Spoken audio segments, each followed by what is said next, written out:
So I've got a fun project today. This is my 2015 Kawasaki Voyager 1700. I've done a lot of work on the stereo lately, and even though I'm getting great sound, there is just no bass to speak of. So I've got Polk audio 5 1/4 inch on the back, and I've got Polk audio 6 1/2 inch on the front with the help of the speaker adapters from Engineered Adapters. And I've got a Kenwood head unit in there. As you can see it tucked in there, it's a marine grade head unit.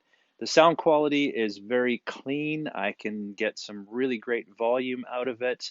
I should mention that there's also a punch amplifier under the hood. That's surgery, getting that off and getting the amplifier in there, but it's all done. So like I said, I've got fantastic sound, but what it's really lacking is any sense of bass. So I'm going to be adding a subwoofer to this puppy. Back in the trunk here, um, typical trunk probably on most of these. Not really using this space effectively. I got some odds and sods and some real general garbage in here. So I've ordered a compact subwoofer, the type that's typically designed for going under a car seat. It's not going to give me loads of bass. I'm not going to be shaking any license plates off the back of my bike, but it's a place to put it, and we're going to see how it sounds. So we'll do a little bit of filming on this bit by bit. Get it all wired up and see how it goes. The first thing I have to do is remove the gas tank. I'm not going to do a full video on how to do that. There's other ones out there.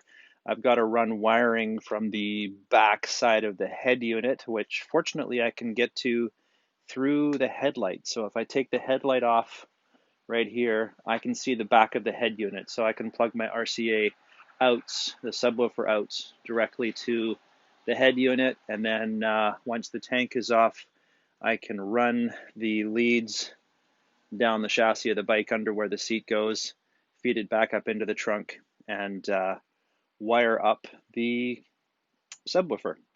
All right, so I've got the headlight off.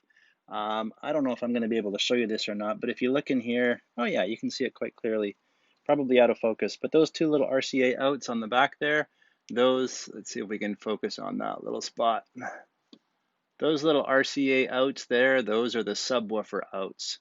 So I'm going to put some RCA cables on there and then run them up through the wiring harness strategically somehow with everything else to go up and over. Tank is off. So that RCA, pair of RCA cables are going to run down the chassis here somehow, some way, and then up into the trunk. So that's what I'm going to be working on right now. Truth be told, I don't even have the subwoofer in hand yet. I ordered it on Amazon this morning. It's going to be delivered this afternoon, so I'm going to get all of this ready with as much wiring done as possible so that hopefully when it gets here, it's just going to be plug and play. And maybe while I'm in here, I'll do a little bit of cleaning as well. Okay, so that part of the process didn't take nearly as long as I thought it would. I've got the RCA cables plugged into the outs on the back of the head unit. It goes through the firewall, kind of up in here somewhere. There's a nice little hole. If I come around the other side here, it just fed right through there. So I've got the cable very loosely mapped across the chassis, along beside the battery box, and then there's actually a nice little opening through the back here so that it can go up into the trunk. I took the trunk liner out, and as you can see, there's a nice little opening down in the bottom here. I didn't have to drill any holes for any cables or access and such. I've got a lot of extra wire here. I'm probably going to take up some of that slack down in there. There's a little cavity where I can bunch it up a little bit. I don't want to cut the RCA cables, but that's pretty much it. That's about as far as I can go until the subwoofer itself gets here. And then we can plug in the power lines and the RCA and fire this puppy up and see what it does. I just wanted to mention something as well regarding the wiring and its route through the bike. You've got to make take very good care that you don't pinch this wire in between any metal parts. It's got to be, well secured. You don't want it rubbing up against any hot part of the engine, of course, and keep it away from the spark plugs and ignition coils. You're going to get crazy interference off of those if they are. I'm not going to secure this just yet. It's just kind of sitting there loosely. Once the subwoofer is in place and I'm happy that everything is working, then I'll take the time to zap strap it and tighten it up and make it nice and secure. Right now it's just sitting there kind of loosely. So I'm not going to bother with a full unboxing video, but here we have it. This is the unit. It's a pretty solid little unit, I gotta say. There's a little bit of mass to this, which tells me there's probably going to be a little bit of oomph as well. That's what we want to hear. Nice little remote control. There's enough cable on here that I could put this up near the head unit, but I don't think this is weather resistant, so I'm going to leave this in the trunk of the bike for now. I'm kind of hoping that I can just set it and forget it. And then, wiring harness, inline fuse, that kind of stuff. So let's get busy. I'm going to wire this up and see how it goes. Okay, so pretty successful so far. The base unit is just sitting in the trunk. It's not screwed down yet. Wires are just crudely laying there. And when I say crude, I mean crude.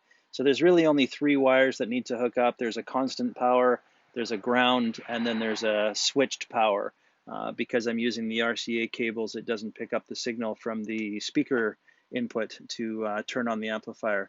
So that's basically it. So I'm going to play a little bit of royalty-free music here for you.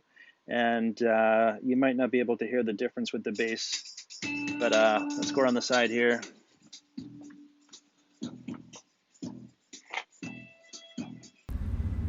Okay, so here's the finished install of the unit. I can tidy up the wiring a little bit. I'll do that later, but everything is screwed down, so it's just a bit of tidying. I've mounted the remote control on a piece of Velcro in here so I can get to it when I need to. I could have put it up at the head unit. There's lots of cable here, but the remote control is not water resistant, so I don't want to take the chance on that. So I'm going to turn up some royalty-free music here, and let's get this into a little sound test.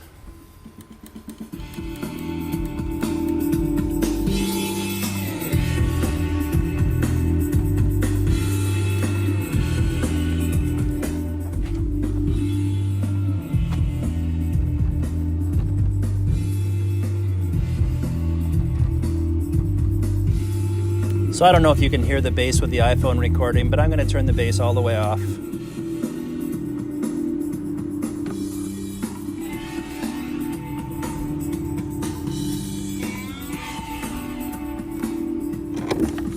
Turn the bass back on.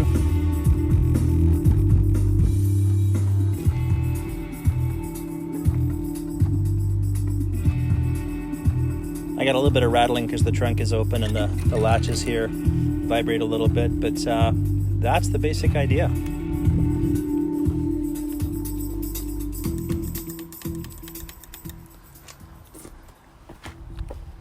So once again, this is the Pioneer self-amplified subwoofer, so it doesn't need power from an amplifier. It just needs a signal from the head unit, and in this case I used the RCA cables. And then of course it needs a power lead to the battery and a ground, and then a switched power source. That's it, everyone. If you've got any questions, post them below and I'll do my best to help you out. Safe riding and happy listening. Just one more thing as I'm closing out here. I've actually done about an 8-hour bike trip since I finished the install, so I got a chance to really give it a good test drive.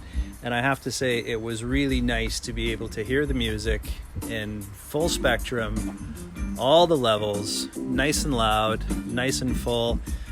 Even at 60 miles an hour, I could still hear the bass quite well. I know it filled the low end.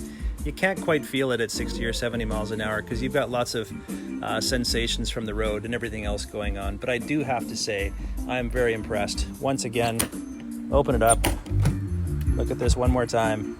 There it is. Pioneer self-amplified compact subwoofer. These weren't really meant for a motorcycle, but it works well.